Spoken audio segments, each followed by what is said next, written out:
All right, we're about to jump into a really fascinating legal puzzle from the Philippine Supreme Court. It's got everything: alleged ill-gotten wealth, a massive timber empire, and a lower court decision so confusing it took the highest court in the land to sort out the mess. So, here's the central question, and it's a real head-scratcher. How can a court look at the very same pile of evidence and come to two totally opposite conclusions? It seems to defy all logic, right?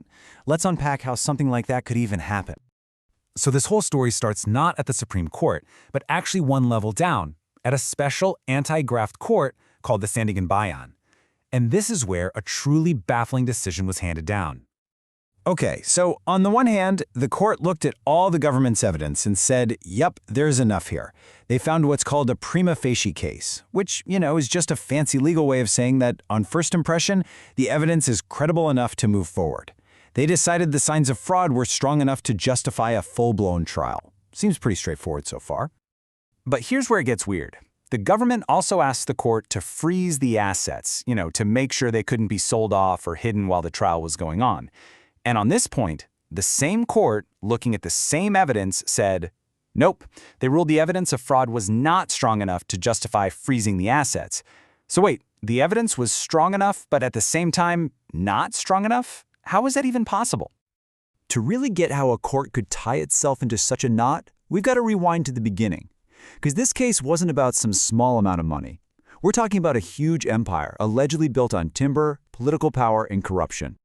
The government's case, which was filed way back in 1991, centered on a man named Alfonso Lim Sr. The accusation was pretty serious, that he used his close connections to the Marcoses to get incredible advantages, using what the court documents called devices and stratagems to build a timber empire that made him rich, all at the expense of the country.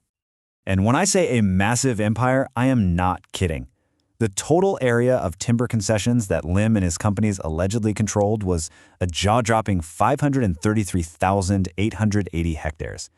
Just to give you an idea of the scale we're talking about, that's an area more than 7 times the size of Singapore. And this chart just lays it all out, doesn't it? The 1973 Philippine Constitution was super clear.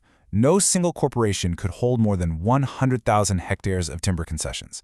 But the evidence showed that Lim's network allegedly controlled more than 5 times that legal limit. So the big question is, how was this allegedly done? Well, the government argued it was through a whole web of 7 different companies. You can see here that 2 of these companies on their own completely blew past that 100,000 hectare limit. The argument was that this entire network was basically a sham, a scheme, designed to get around the Constitution. All right, now let's get into the actual legal battle itself, because this is where things get really messy and take a decade-long twisting path that leads us right back to our big contradiction. So follow this timeline. The case kicks off way back in 1991, and for a while the properties were frozen. But then, fast forward 10 years to 2001, and that freeze gets lifted. The government scrambles, and in 2002 asks for something called a writ of preliminary attachment to lock the assets down again. In March of 2003, the court says no. But then, get this, just a few months later, the defendants try to get the whole case thrown out, and the court also says no, forcing the case to go to trial. 2 rejections based on the same evidence that completely contradicted each other. Okay, to make sense of this, we need to quickly break down a couple of legal terms. First up, a writ of preliminary attachment. What is that? Just think of it like a temporary legal lock.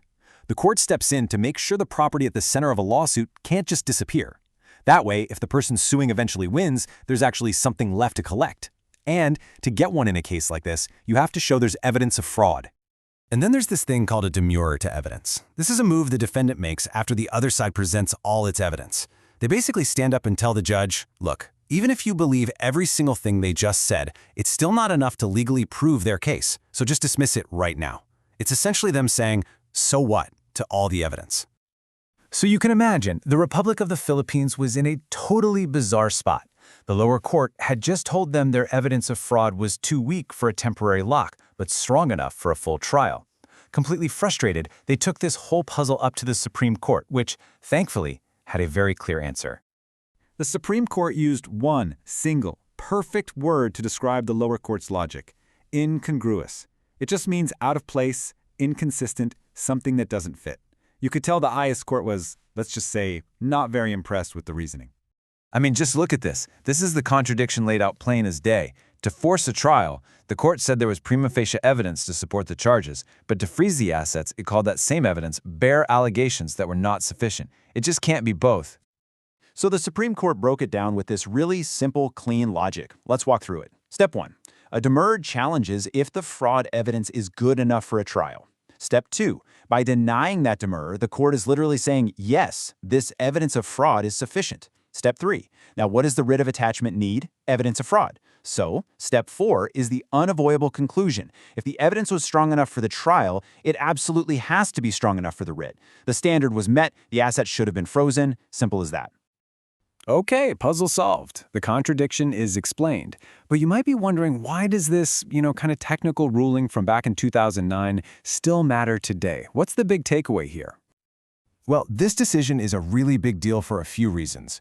First, it demands logical consistency from our courts, which is pretty important. It confirms that if your evidence is good enough to get you to trial, it's good enough for protective measures along the way. But most importantly, it protects the government's ability to actually get something back in these huge, long-running cases. Because think about it, without this, you could win a case after 10 years, but it would be totally meaningless if all the money and property had vanished in the meantime. And that really just leaves us with a final thought to chew on. These kinds of massive cases can take not just years, but decades to finally resolve.